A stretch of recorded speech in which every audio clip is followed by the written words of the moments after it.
Why is it that Germans drive so fast? And why do they hate speed limits? Okay, so here's a super quick history lesson about the Autobahn speed limit debates in Germany. Ever since the introduction of the Autobahn in the 1930s, the German highway system has been renowned for its high speed limits or lack thereof. While most countries were setting their speed limits around 100 kilometers per hour, the Germans were like, "Yalla, let's go." But why? Well, there are several reasons. The first being the Germans were late to the whole car thing. Up until the early 20th century, the country was mostly just a bunch of dirt roads and rivers. So when they finally got around to building some highways, they went a little overboard. They built them wide. They built them fast, and they built them with a speed limit that would make your jaw drop. After World War II, the British and French were like, "Hey, this is pretty cool. Let's keep it." And so they did.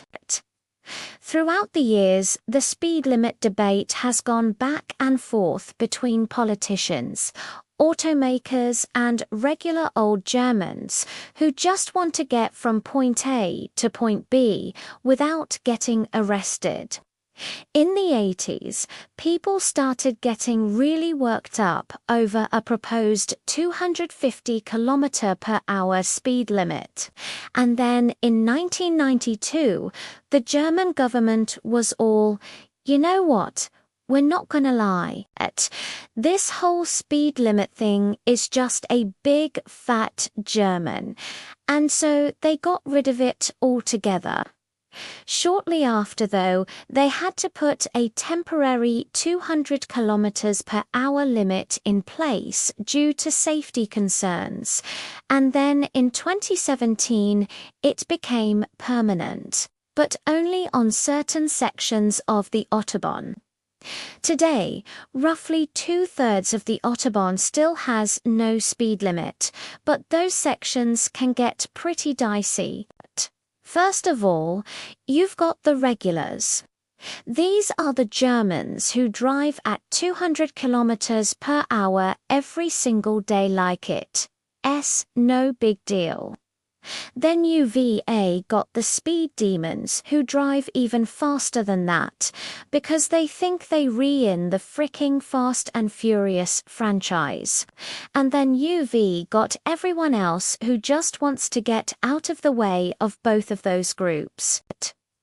Now, these days, the average speed on the unrestricted portions of the Autobahn is around 130 kilometers per hour, which is actually faster than the speed limit in most other countries.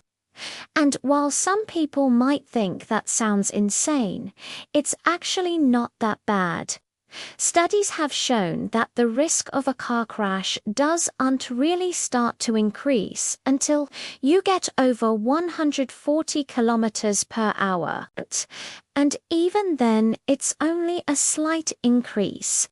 So basically, if you're driving on the Autobahn, just try not to be a maniac and you should be fine.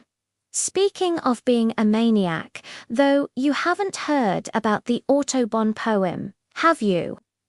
Yeah, I didn't think so. So here it is.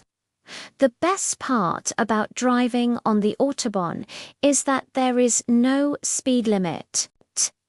You can drive as fast as you want. But if you do, you'll probably die. Also, there are no stop signs or traffic lights. You can just keep driving until your engine blows up or you run out of gas. But if you do, you'll probably die. And finally, you don't have to follow the right lane rule. You can switch lanes whenever you want, as long as you use your blinker. But if you do, you'll probably die. Okay, maybe don't take that last one as gospel. Now, I could keep going on about the Autobahn and the weird rules of the German highway system, but I'm already running out of time and I still haven't told you about the most important rule of all, which is that you absolutely cannot drive on the Autobahn without having your high beams on at all times. It doesn't matter if it's daytime or nighttime. Just turn your high beams on and leave them on. Otherwise, you'll probably die. So yeah, that's the history of the Autobahn speed limit and why Germans drive so fast. Thanks for watching.